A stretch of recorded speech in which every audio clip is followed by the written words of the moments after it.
8वां अध्याय विषव रूप द्वारा इंद्र को नारायण कवच का उपदेश। राजा परीक्षित ने पूछा, हे भगवान, इंद्र ने जिसके प्रभाव से संग्राम में शत्रुओं को जीतकर त्रिलोकी की राज्य लक्ष्मी प्राप्त की, कृपया कर आप वह नारायण कवच हमें भी बतलाएं। सुखदेव जी बोले, हे राजन, इंद्र के नारायण कवच पूछने पर विषव रूप ने कहा, हे देवेंद्र, हाथ पैर धोकर पवित्री धारण कर तुम उत्तर की ओर मुख कर आसन पर बैठ जाओ। अष्टाक्षर, द्वादशाक्षर और षडक्षर मंत्र से अंगन्यास और करन्यास कर लो। तब भगवान नारायण का ध्यान कर कवच को ग्रहण करो। यह कहकर उन्होंने इंद्र को उस कवच का उपदेश किया और कहा, भय का अवसर प्राप्त होने पर शरीर तथा संपत्ति की रक्षा के लिए इस कवच को धारण कर इसका यथाशक्ति पाठ करना चाहिए। इस कवच में 22 श्लोक हैं, जिनमें प्रथम श्लोक यह है, गरुड़ पर चढ़े अष्टभुजधारी भगवान विष्णु सब ओर से हमारी रक्षा करें। मत्स्य मूर्ति भगवान जल में, वामन भगवान स्थल में, त्रिविक्रम आकाश में तथा नरसिंह वन में और रणभूमि आदि संकटापन्न स्थानों में हमारी रक्षा करें।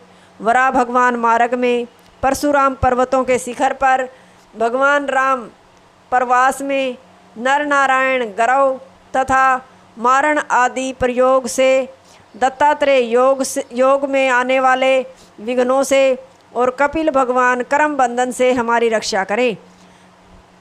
सनंत कुमार कामदेव से, हयग्रीव भगवान मार्गस्थ देवों के अपमान से, नारद जी देव अपराध से, भगवान कच्छप समस्त नरकों से, भगवान धवंतरी कुपथ्य से, ऋषभ देव शुत पिपासा आदि द्वंद्वों से, यज्ञ अवतार लोक अपवाद से, बलराम दुर्जन कृत कष्टों से तथा शेष जी सर्प गणों से हमारी रक्षा करें। व्यास जी अज्ञान से, भगवान बुद्ध पाखंडियों के अनाचार तथा आलस्य से, धर्म रक्षार्थ अवतीर्ण भगवान कली काल के दोषों से हमारी रक्षा करें। भगवान केशव गदा से प्रातः काल में दिन की 5 घड़ी पर्यंत रक्षा करें। गोविंद आसंग काल में 6 घड़ी से 10 घड़ी पर्यंत, नारायण प्राहन काल में 11 घड़ी से 15 घड़ी पर्यंत, चक्करपानी मध्याह्न काल में 16 घड़ी से 20 घड़ी पर्यंत, मधुसूदन अपराह्न में 21 घड़ी से 25 घड़ी पर्यंत और माधव सायंकाल में 26 घड़ी से 30 घड़ी पर्यंत, पद्मनाभ अर्धरात्र में, निशीथ के पूर्व भाग में 5 घड़ी से 14 घड़ी पर्यंत तथा निशीथ काल में भी 15वीं और 16वीं घड़ी पर्यंत रक्षा करें। श्री वत्सलांछन अपर रात्र में, निशीथ के बाद अरुणोदय के पूर्व तक, जनार्दन प्रत्युष में 4 घड़ी रात्रि शेष रहते, भगवान दामोदर दोनों संध्याओं में और विश्वेश्वर प्रभात में, सूर्योदय के आसन काल में हमारी रक्षा करें। हे कोमोद की गदे, आप कुष्मांड यक्ष राक्षस भूत प्रेत आदि ग्रहों को कुचल डालिए, शीघ्र कुचल डालिए तथा मेरे शत्रुओं को चूर चूर कर दीजिए। हे पांचजन्य, आप अपनी भीष्म ध्वनि से शत्रुओं का दिल दहला दीजिए तथा प्रेत पिशाच ब्रह्म राक्षस आदि को भगा दीजिए। हे नंदक खड़ग, आप हमारे शत्रुओं को काट डालें। हे ढाल, आप हमारे पापी शत्रुओं के नेत्र बंद कर उन्हें अंधा कर दें। हे भगवान, सूर्य आदि ग्रहों से, धूमकेतु आदि पुच्छल ताराओं से तथा विषैले सर्प आदि जीव जंतुओं से हमें होने वाले सब प्रकार के भय आपके नाम रूप और अस्त्रों के कीर्तन से नष्ट हो जाएं।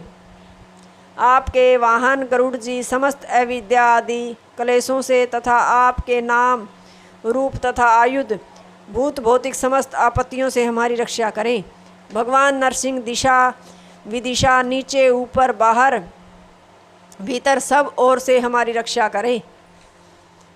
इसके पाठ से हे देवराज, मैंने तुमसे इस प्रकार नारायण कवच का वर्णन किया, तुम इसे धारण करो। इसके पाठ से तुम्हारी सर्वत्र रक्षा होगी, तुम्हारे शत्रु तुरंत पराजित हो जाएंगे, संसार में किसी से तुमको भय न होगा। इस कवच को धारण करने वाला पुरुष जिस किसी को भी अपने नेत्रों से देख लेता है अथवा पैर से स्पर्श कर लेता है, वह भी तत्काल भय से मुक्त हो जाता है। प्राचीन काल की बात है, एक समय कुशिक गोत्र का एक ब्राह्मण यही कवच धारण कर मरुभूमि में गया था। वहाँ योग द्वारा उसने अपना शरीर त्याग दिया। उस समय विमान से उसके ऊपर होकर चित्ररथ नामक गंधर्व निकले। वह नीचे सिर किए विमान सहित पृथ्वी पर गिर पड़े। बाल खिले ऋषियों ने गंधर्व चित्ररथ से कहा, इस ब्राह्मण को लांघ कर तुम न जा सकोगे, यह कवच धारण करने का प्रभाव है। तुम्हारी गति रुद्ध हो गई और तुम नीचे गिर पड़े। अब तुम इसकी हड्डियां ले जाकर सरस्वती नदी में डाल दो।